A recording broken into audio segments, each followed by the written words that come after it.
Greetings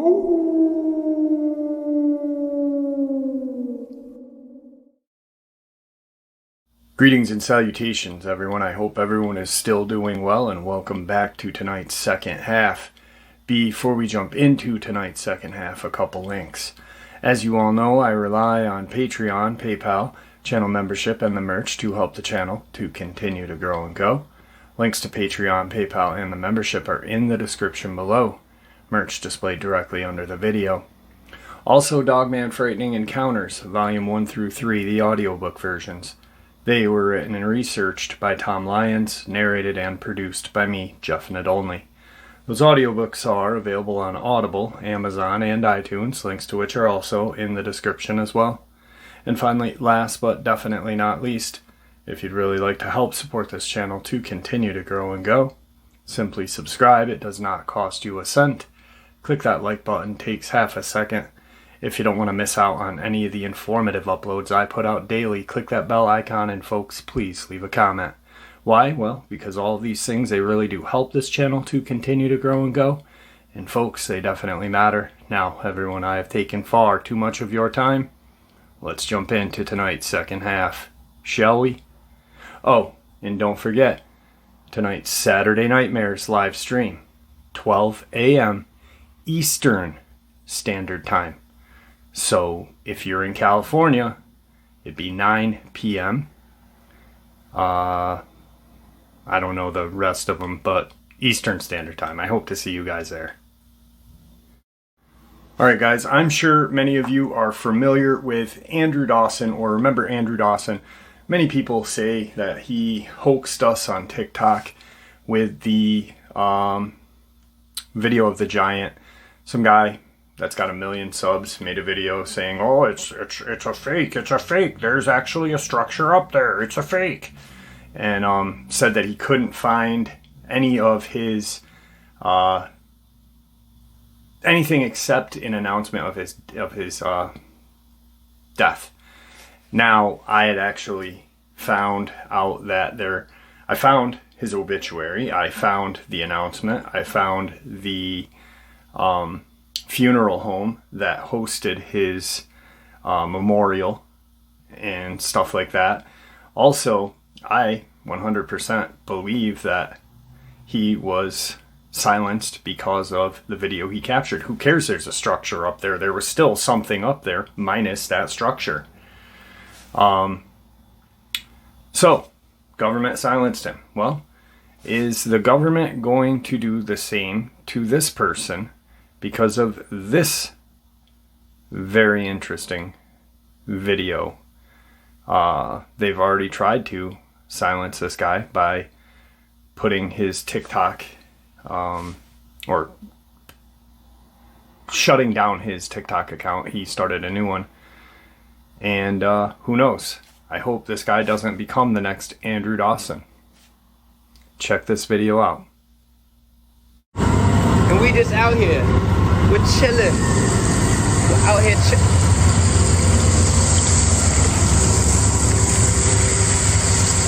I hear it.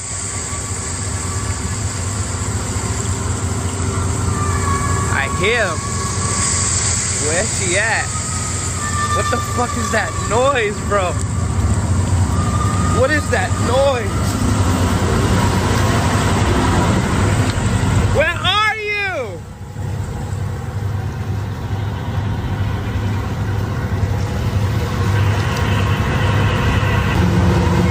This is crazy. I heard it. I heard it. I hear it.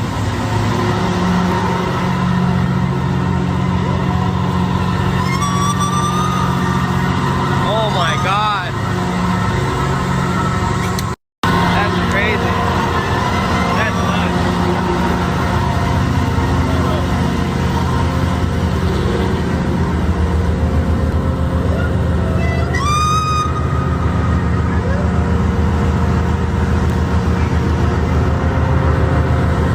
That's crazy. Source 90. The government is legit here. Peep game, let's be sneaky.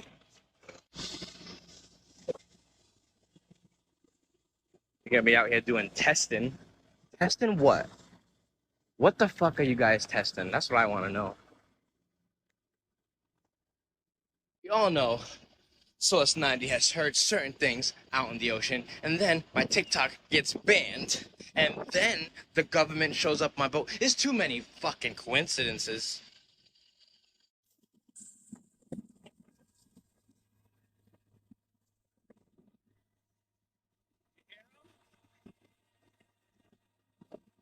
Let's sing it.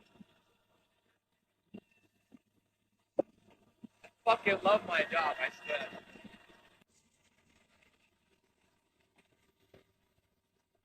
I hear it.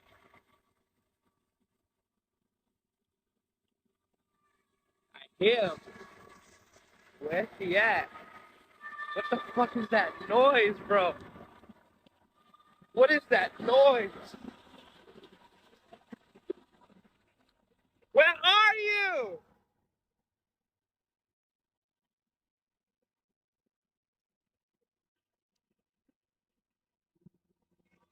This is crazy. I heard it. I heard it. I hear it.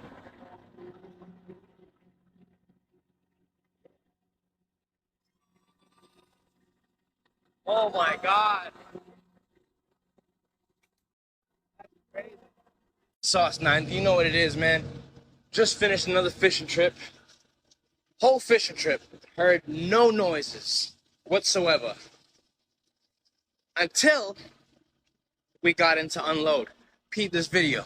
Crazy.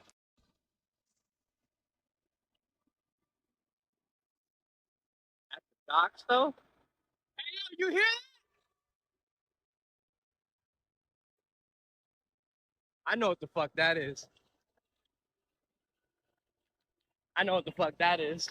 That bitch followed me the fuck in. Oh, at the docks though? No way. No way. So I came into work today. Look who's back. Look who's back. Look what's back on my fucking boat.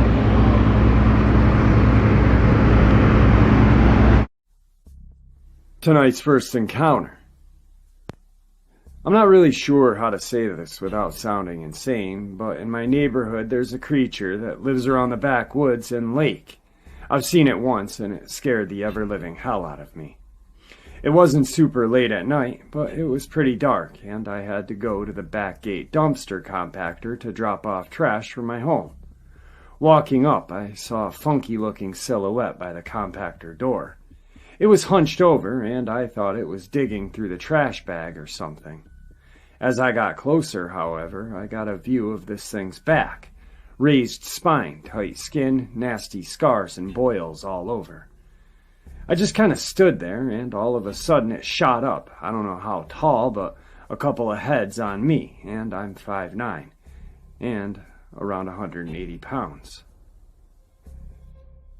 It had these sunken eyes, two protruding fangs and tusks coming out of its mouth.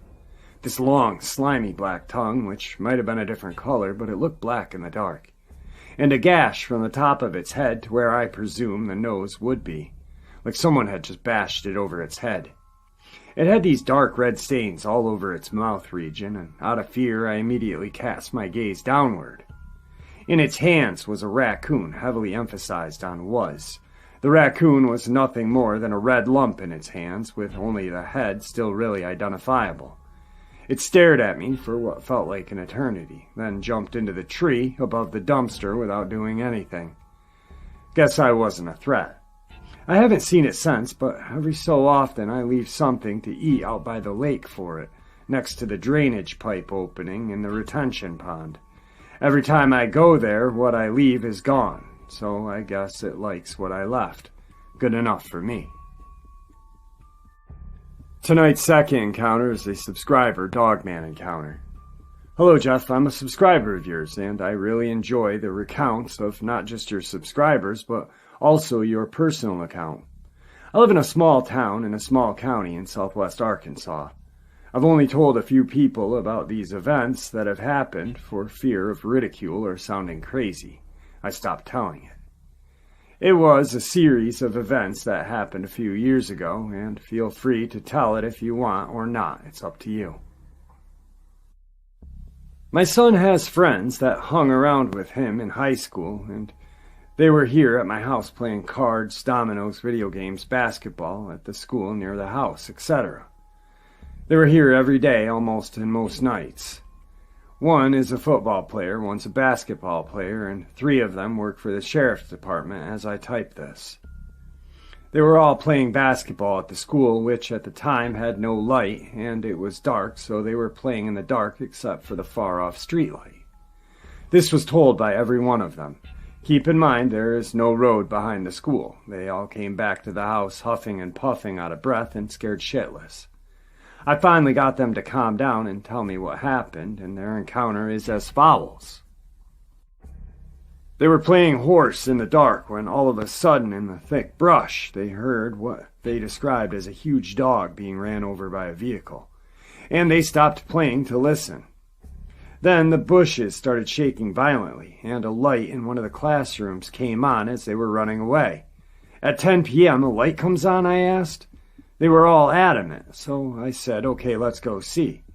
I can say with all honesty that after we all loaded up with bats and machetes, that when we got to the school, I didn't want to get out, and neither did they.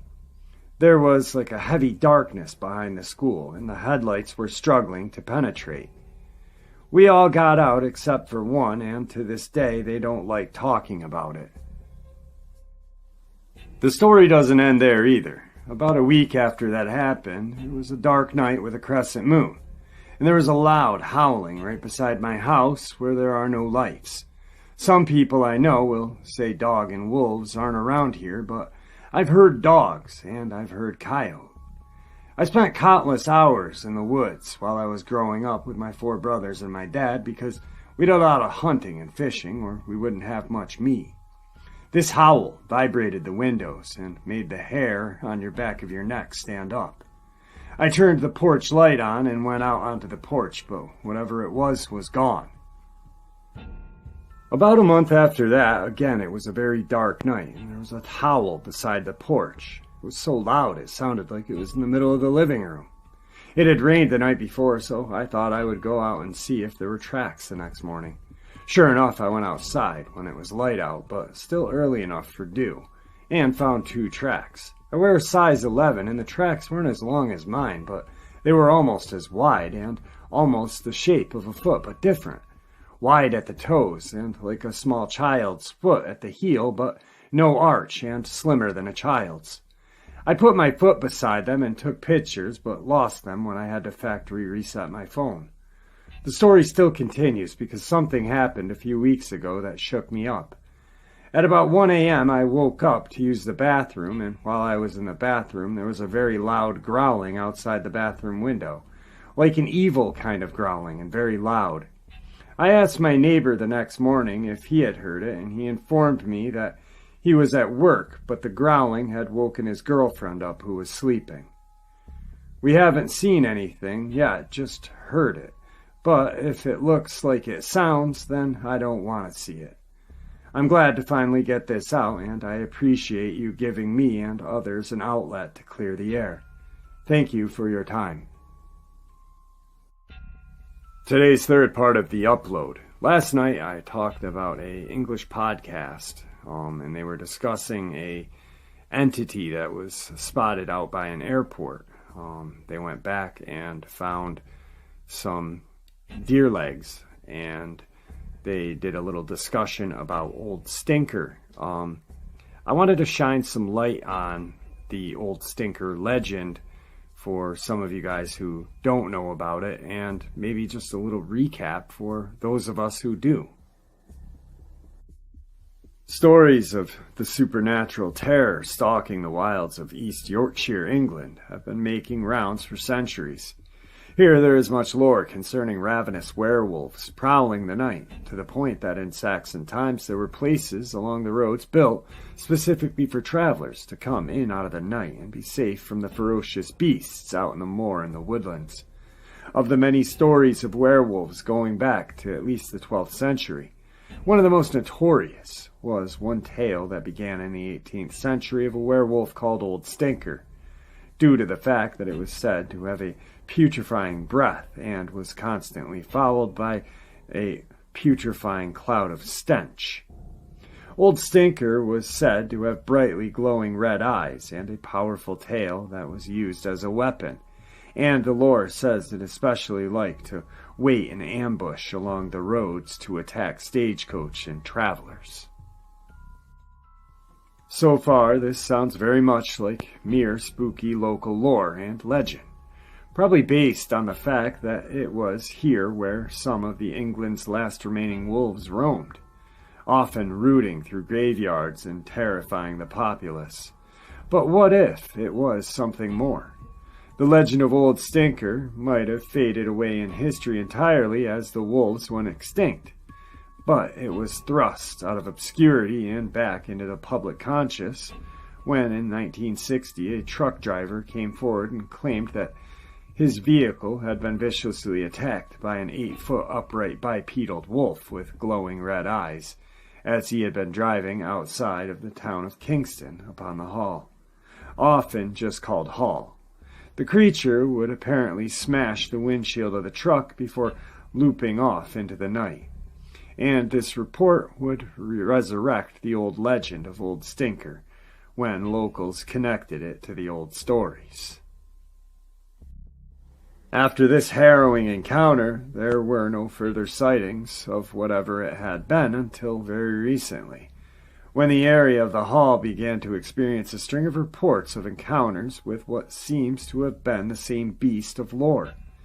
In December of 2015, a terrified witness came forward with her own experience of coming across a hulking, wolf-like creature near the man-made storm drain canal called Bromston Drain, near the town of Beverley in Hull, which lies adjacent to a sprawling woodland called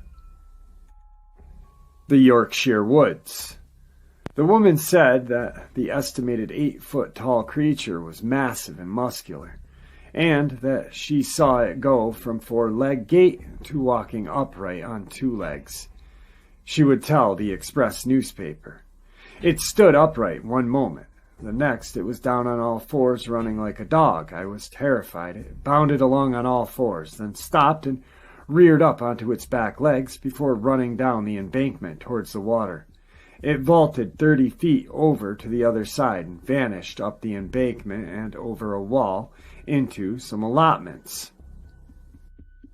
Other people began seeing the same beast in the vicinity of the drain over the coming months, including a few reports that were rather wild. In one account, a couple walking through a wooded area by the drain on a leisurely stroll was terrified to see a tall, hairy humanoid beast with a snouted face and powerful tail, crouched over what appeared to be a dead German shepherd, which it was apparently in the process of eating. When it noticed it was being watched, it reportedly picked up the carcass in its powerful jaws and ran off with its prey, jumping over an 8-foot fence in the process. In another report, a woman delivering pizzas was startled to notice a huge, muscular dog-like creature covered in cream and gray fur, and with a expressive human-like face following her car, walking along menacingly on 2 legs. Yet another account came from a pair of witnesses who saw a huge dog-like creature eating something fluffy by the side of the road. The witnesses would say of the encounter, "We were driving along outside of the National Trust property. There were lots of open fields around there, when suddenly I spotted something in the road ahead. It was getting dark, but I saw its eyes reflect in my headlights. We stopped the car, and it was just standing there. We'd heard rumors about an escaped panther in the area, but we'd thought it was a load of nonsense. But when I saw this animal with my own eyes, I was stunned. It was enormous, far too big for a fox or a dog. It was petrifying. It looked like it was on steroids, and it must have weighed 9 stone, or about the same as a slim adult. It looked right at us and walked up to the car. It then lowered the front of its body and looked like it was going to pounce. Some of my mates have said they don't believe me, but we came face to face with this thing, and we know what we saw. There would be at least 6 other reports from people claiming to have seen an actual werewolf roaming the vicinity of the drain, gaining widespread newspaper coverage. And local folklorist and historian Mike Covell would say of some of these accounts, "Since the first article was published in the Mail, I've had calls from papers and websites all over the world. There's been a plethora of sightings in the past few weeks. One man was crossing Fountain Road Bridge when he saw what could only be described as a huge dog with very dark matted hair near the allotments on the side of the Bronston Drain. A married couple saw a large canine on Stepney Lane where it chased the witness and his friend as they rode home one evening. Another sighting took place on Reform Street, where an eyewitness saw the creature jump over a wall topped with barbed wire. Covell went too far as to organize actual werewolf hunt along Bromston Drain with some other locals, armed with cameras in case they came across the brute, without success. In the meantime, local labor councilor Steve Wilson offered to collect the sightings and report them to the Hall Council. And for the entirety of 2015 and 2016, Hall was featured widely in the news as ground zero for werewolf strangeness. Before the accounts tapered off, despite the high profile of these reports and talk of bloodthirsty wolfmen, some of the local residents have sort of laughed off the whole thing. One 80-year-old resident who has lived in the area his entire life told the Daily Mail, "I used to go swimming in the drain when I was about 7. We used to call it Letty because it was a water source for the local power station. The power station would heat up the water, meaning you could swim in it year-round. The water level was a lot higher than it is now. I wouldn't like to take a dip in it now, though. There's no such thing as a werewolf, though. I've never seen anything." Tonight's fourth and final encounter. A really quite bizarre encounter that sort of sits all alone by itself is a case from the town of Sherman in the westernmost portion of the state of New York in the 60s. Here, a 15-year-old unidentified boy allegedly lived with his family on a rural slash of property surrounded by thick swampland. And it is from this tangle of boggy, dim wilderness that something truly strange would emerge to harass his family. The boy describes how a pair of enormous, sloth-like beasts with shocking white fur would come shambling out of the swamps to roam about the property before crashing through the brush to wherever they came from. He describes the creatures as, "I saw a white monster in the swamp beside our home. I've been seeing these things ever since then and close to our home. One night it came down into our yard. It stands between 12 and 18 feet high. It has a long tail between 6 and 8 feet long. It's covered with hair and it's always white. I've seen them alone or 2 at a time. It can walk on 2 feet or 4. It's almost a double for the prehistoric sloth. My whole family has seen this thing, and I know of 2 more men who have seen them as well. I'm not kidding. I've seen these things, and they are real."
Alright guys, so as you can see, there is some sort of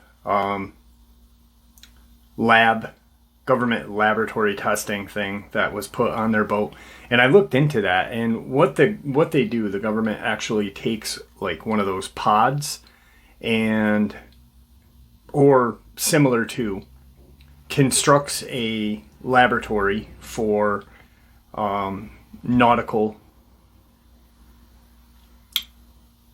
research, puts it on a boat via crane, and they have their lab with complete secrecy and privacy. So that's what that thing is on that boat there. Now, that last comment that I made about the guy having 1 million subs, this and that, I remember this was funny. This guy commented, because I had made that statement, and he goes, he has 1 million subs and you have 45,000. That means he knows more than you. My response to that guy was, does he have more information and knowledge than a scientist because he has more subs than someone who doesn't have a YouTube account? I found it funny. You know, it's like, just because someone has a shit ton of subs does not mean they have any more information than you or I. You know, it means he's fooled that many more people. Anyway, that last video clip, not sure. I mean, you can see a hand. Damn, that's just scary. That really, to me, I wish there was more. I wish we could see if the kid got out of the water. But, like, dude, that hand is black, and it's kind of like scaly. Who knows? Anyway, guys, I hope you all enjoyed tonight's second half as much as I enjoyed sharing it with you. Guys, your support is truly what makes this channel so special and what continues to make it grow and go. I truly appreciate it. The gratitude I have for you all is just immeasurable. Please stay safe, happy, healthy, and ever vigilant, keeping an eye on our children, our pets, our family, and friends. These creatures are real. They are out there, and they are dangerous. If we share just a little bit of information with the people that we care about and love, we may just save some of their lives or all of their lives someday. God bless you all.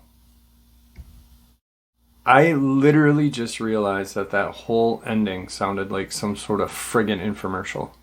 Anyway, guys, thanks for supporting the channel, and I hope to see you all at tonight's live stream. God bless.